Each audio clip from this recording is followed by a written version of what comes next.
Pada sahabat yang lalu kita sudah mendengar tentang tips kesehatan mengenai otak.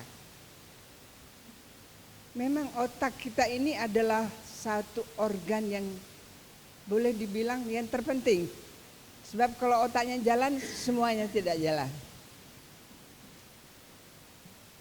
Jadi selain memproses informasi, otak ini juga mengontrol semua sistem dalam tubuh kita. Misalnya jantung kita tidak perlu ini, tapi akan berdenyut dengan sendirinya, yaitu karena ada syaraf yang dikatakan yang tidak sadar. Walaupun kita tidak pikirkan, akan berjalan dengan sendirinya.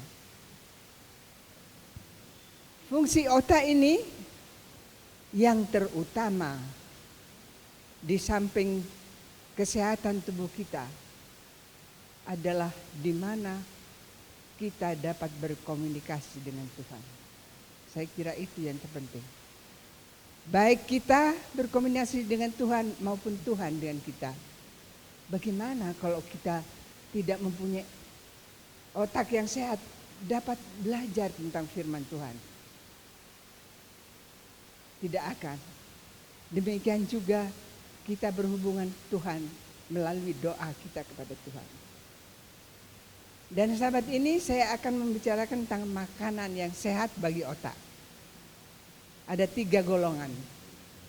1, omega 3, ini yang paling penting ya. Kedua, antioksidan. Dan yang ketiga, vitamin dan mineral. Yang kedua dan yang ketiga, saya kira kita sudah tahu semua ya. Kita akan memperbincangkan satu yang omega 3. Apa omega 3 ini?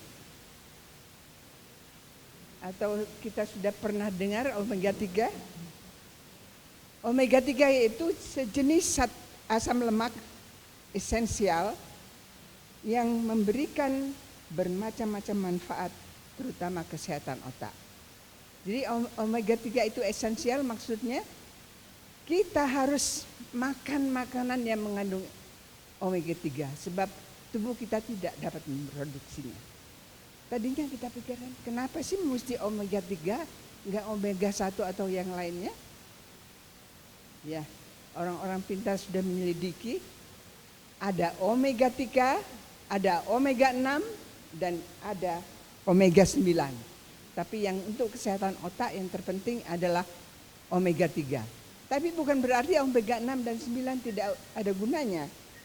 Sebab omega 6 itu meningkatkan pertumbuhan sel dan juga kekebalan. Sedangkan omega 9 yaitu untuk kesehatan jantung. Jadi itu semua. Omega 3 dan omega 6 itu asam lemak esensial. Jadi kita harus makan makanan yang mengandung.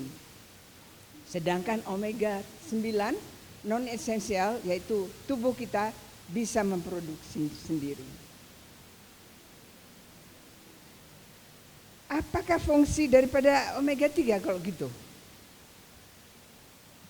Omega 3 sangat penting untuk kesehatan otak kita. Tetapi bukan cuma otak, juga kesehatan mata, jantung, sendi dan tulang, tumbuh kembang anak janin, dan melawan autoimun serta mengurangi risiko kanker.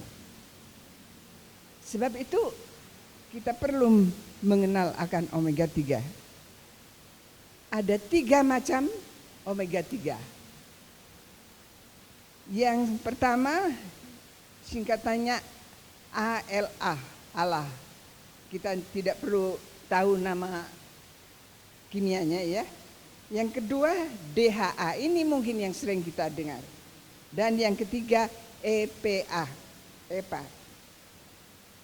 DHA gunanya untuk memperkembangkan fungsi kognitif, kesehatan mata dan jantung juga.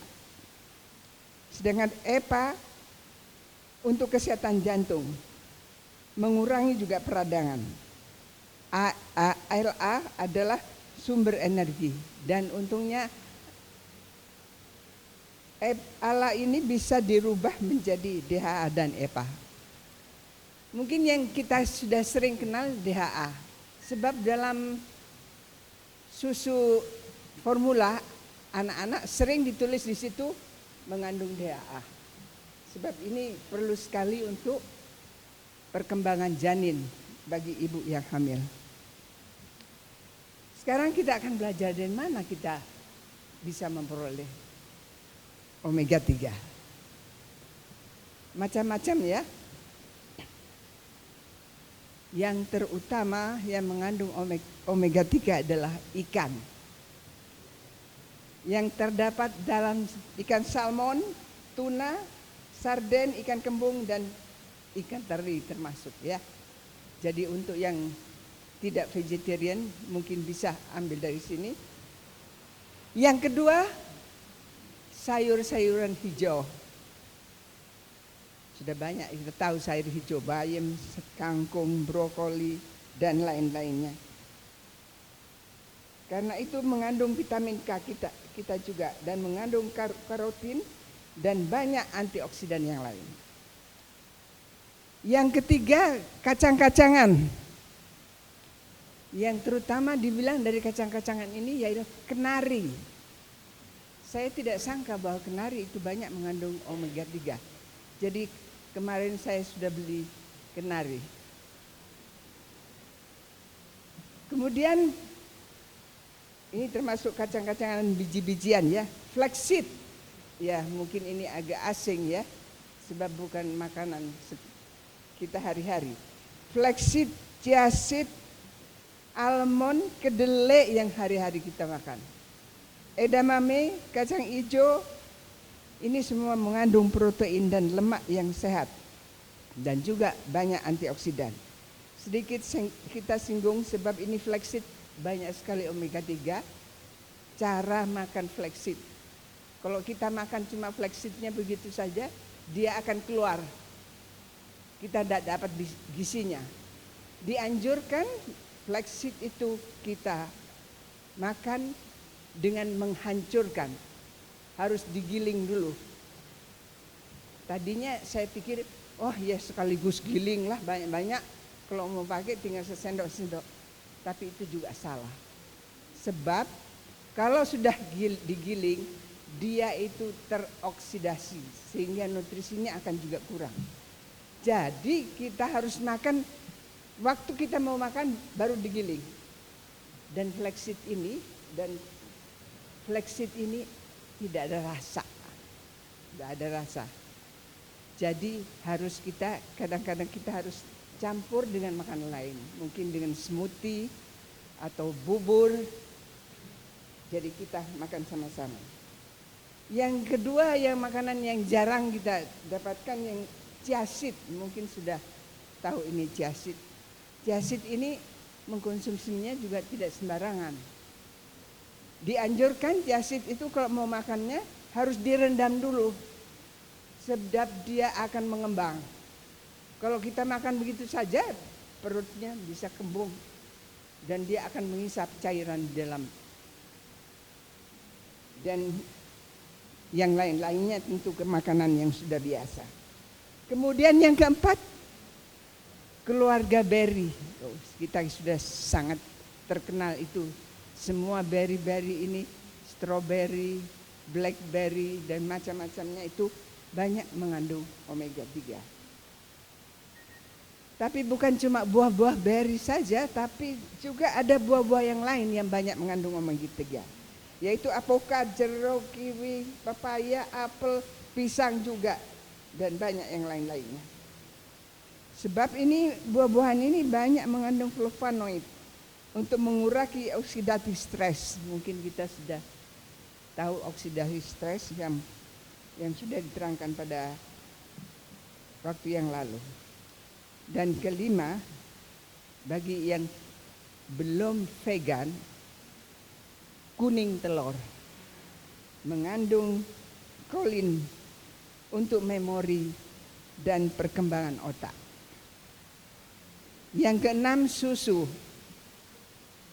Susu ini karena dia mengandung DHA bagus untuk perkembangan daripada janin. Dan itu menjaga juga supaya sel-sel otak itu tidak gampang rusak. Yang ketujuh yang saya tadinya tidak sangka-sangka, kunyit. Dari kecil kalau panas sedikit saya sudah diparutin kunyit, dicekokin kunyit. Rupanya kunyit ini, kurkuma, sangat baik supaya sel-sel otak kita jangan lekas rusak. Saya kira sudah cukup. Biarlah kita menjaga otak kita dengan baik, memberi makanan yang baik, supaya dengan demikian kita dapat memuliakan Tuhan melalui otak kita. Terima kasih.